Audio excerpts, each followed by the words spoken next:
Professor Fuzzworthy's Beard Shampoo Bar. Now this does come in several varieties, but the one you're looking at right now is the beer shampoo bar, like the beverage, but I do consider all of them to be beard shampoo bars because on their own website it's listed under beard care. Now I grabbed a 3-pack, so I have tried their beard shampoo bar, their beer, and then another one, I think it was called like the Slick or something like that. And I want to give a full review, break down all the details in this video, but I do want to hit you guys with a quick response for those of you that are like searching online, you're like, should I buy, should I not? Or maybe you're in store right now. My breakdown for this product would be that it is an okay soap product.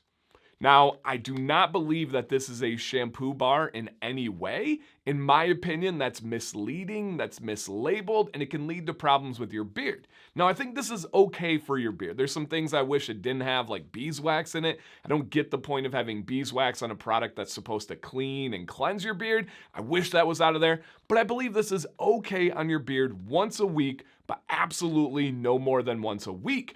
And again, that term shampoo can be misleading because I believe all of you should wash your beard more than once a week, just not with a soap like this. So in this video, I'm gonna explain the difference between shampoo bars and soap bars and give you some more perspective and experience on this product. But first, I should introduce myself if I'm gonna tell you guys what I think. My name is Dancy Bearded. I wanna say thank you guys for checking this video out. I really care about my beard. I really care about educating others about my experiences with beard care products, and that's what we're gonna do here today. If that sounds good to you guys, please hit that thumbs up on the video right now. And if you're new here, consider subscribing if you want to talk more about beards and maybe learn something, get some perspective, some food for thought. Shout out to those returning subscribers.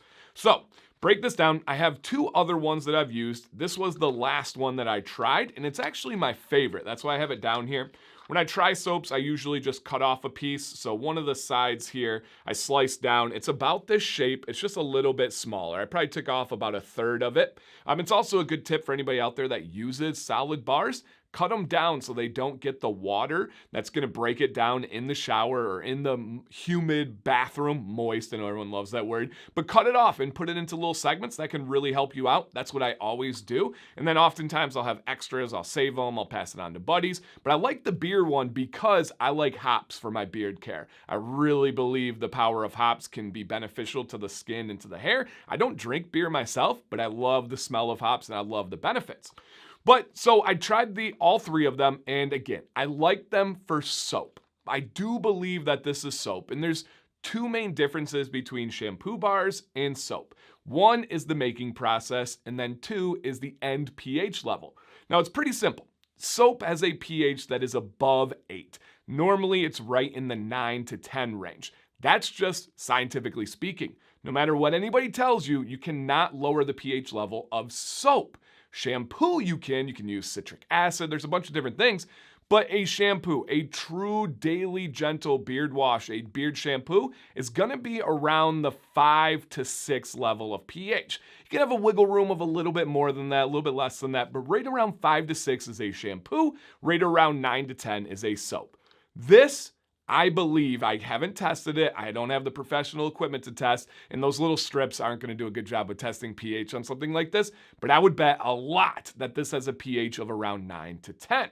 Now, the other way that we know something is a soap versus shampoo is a soap is 2 things. It is fats mixed with lye. Now, the tough part is the end product does not have lye in it, but lye is used to make soap.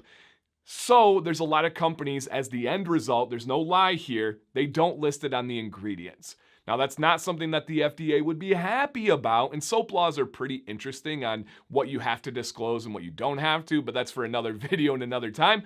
Again, I would bet a lot that this had lye that was used to make it. Therefore, I believe it should be labeled as a soap. Now, the main difference, and you're like, well, what does that actually mean, Dan? That's a bunch of gibberish. It is gonna be more stripping on your hairs. Your skin, pretty fine. Not a big deal to have soap. You should be using soap. You can use soap daily. If you use soap on hair daily, over time, there will be damage. That is proven, and it's something that you might not notice right away. Sometimes you will, right? If you use soap, oftentimes you get that kind of really like stringy, really coarse, like, you know, where it's hard to run your fingers through your hair and you get that like straw-like feel. That's usually from soap. And sometimes it's needed. You got to strip everything off your beard. I do that once a week for myself. but I don't want to do it any more than that. So those would be the two main differences here. This product, I believe, is out of Australia, and the company name's Professor Fuzzworthy on the front, but who it's made by is a pretty cool name I caught on here, and I liked it. So it is made by, let me see if I'm struggling to find it here. Okay, so it is manufactured by Beauty and the Bees. I like that. That's a good little name to it.